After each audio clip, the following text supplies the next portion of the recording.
তো হ্যালো বন্ধুরা, myself কনিতে visit করার জন্য তোমাদের সবাইকে জানাই মোস্ট ওয়েলকাম আর অনেক অনেক ভালোবাসা। কেমন আছো তোমরা সবাই? আশা করছি তোমরা সবাই খুব ভালো আছো আর আমিও আছি কোনো রকম। তো এইখানে দেখো, এখানে আছে ওই 40 থেকে 50টা ফুচকা। হ্যাঁ, একটুখানি হিট দিয়ে নিলাম, অল্প একটু হিট দিয়ে নিলাম এই ফুচকাগুলোর মধ্যে। এটা এনেছি হচ্ছে 6 দিন হয়ে গেছে, এই ফুচকাটা এনেছিলাম 6 দিন হয়েছে। তো অল্প একটু হিট দিয়ে নিলাম ফুচকাগুলো। অন্যান্য দিন তোমাদের সঙ্গে রান্নার রেসিপি শেয়ার করি, আজকে আর তোমাদের সঙ্গে কোনো রকম রান্নার রেসিপি শেয়ার করব না। আজকে ফুচকার আলু মাখা আর টক জলের রেসিপি তোমাদেরকে দেখাবো, কেমন? তো দেখতেই পাচ্ছ এইখানে 5খানা আলু সিদ্ধ আছে, ভালো করে খোসাগুলো ছাড়িয়ে নিয়েছি। এই 5টা আলুর মধ্যে দিয়ে দিয়েছি পরিমাণ মতো লবণ, আর দিয়েছি মটর আর ছোলা সিদ্ধ। ঠিক আছে, এবার এটাকে আমি হাত দিয়ে ভালো মতো মেখে নেব।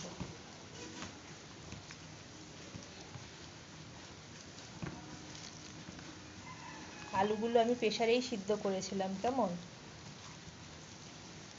দেখেছো কি সুন্দর আলুগুলো বয়েল হয়েছে। আর আমরা সবসময় চন্দ্রমুখী আলুই ইউজ করি, কেমন? অনেকে আছে জ্যোতি টতি দেয়, আমরা কোনো জ্যোতি আলু ইউজ করি না। আমরা সবসময় যখনই আলু ইউজ করি চন্দ্রমুখী। আর এই চন্দ্রমুখীটা কত, 38 টাকা কেজি নিয়েছিল। এটা আমাদের বাজারে 38 টাকা কেজি চন্দ্রমুখী। খুব ভালো আলুটা। প্রেসার কুকারে এই 4 থেকে 5টা সিটি দিয়েছি, ব্যাস তাতেই কি ভালো সিদ্ধ হয়ে গেছে। এবারে যখন আলু সিদ্ধ করব তখন প্রেসারেই করব। আর ইয়েতে যদি হাঁড়িতে করি তাহলে অনেক গ্যাস পড়ে, তো তাই হাঁড়িতে আর করব না। যখনই করব এবার প্রেসারেই করব।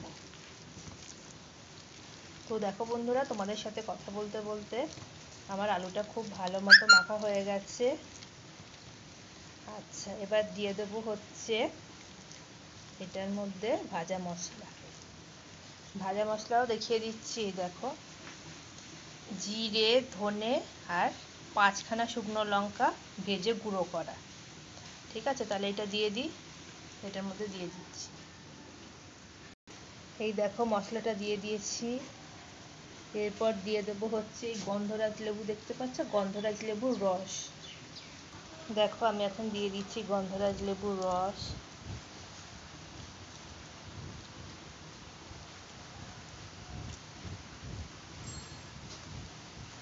এই গন্ধরাজ লেবুর রসের জন্যই আলু মাখাটা খেতে সুস্বাদু হবে। একান্তই যদি গন্ধরাজ লেবু না থাকে তখন এটার বদলে পাতিলেবু ইউজ করতে পারো, কিন্তু গন্ধরাজ লেবু স্বাদ সত্যি মানে অসাধারণ যাকে বলে।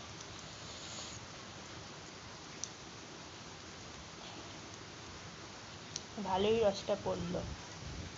তো দেখো বন্ধুরা, আলু মাখাটাকে এরকমভাবে একটুখানি গার্নিশ করে দিলাম, কেমন, ধনেপাতা দিয়ে।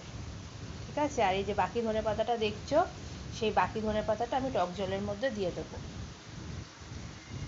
তারপরে দেখো বন্ধুরা, 1 বাটি জল নিয়ে নিয়েছি। এই জলের মধ্যে এখন আমি দিয়ে দেবো তেঁতুল। এই তেঁতুলগুলো একটুখানি ভিজবে, কেমন? তো দেখো বন্ধুরা, জলের মধ্যে তো লবণ আমি দিয়েই নিয়েছি। এখন দিয়ে দেবো হচ্ছে নটরাজের জলজিরা। দেখো,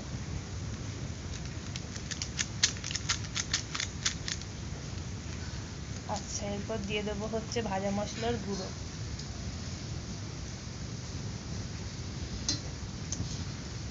আর তারপর দিয়ে দেবো হচ্ছে লেবু, গন্ধরাজ লেবু।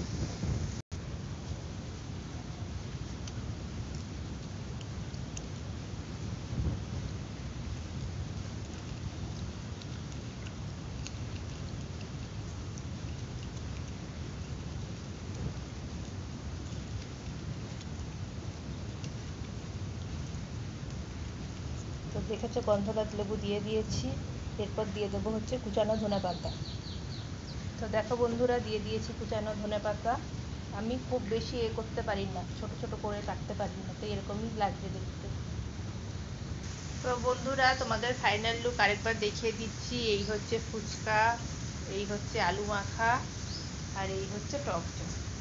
ঠিক আছে, টক জল, আলু মাখা, ফুচকা। তো যাই হোক, এটাই আমাদের লাঞ্চ বলতে পারো। তো আজকের এই ভিডিওটা যদি তোমাদের ভালো লেগে থাকে, আমাকে লাইক, কমেন্ট, শেয়ার, সাবস্ক্রাইব করবে। সাবস্ক্রাইব করার পর অতি অবশ্যই অল নোটিফিকেশানটাকে ক্লিক করে দেবে।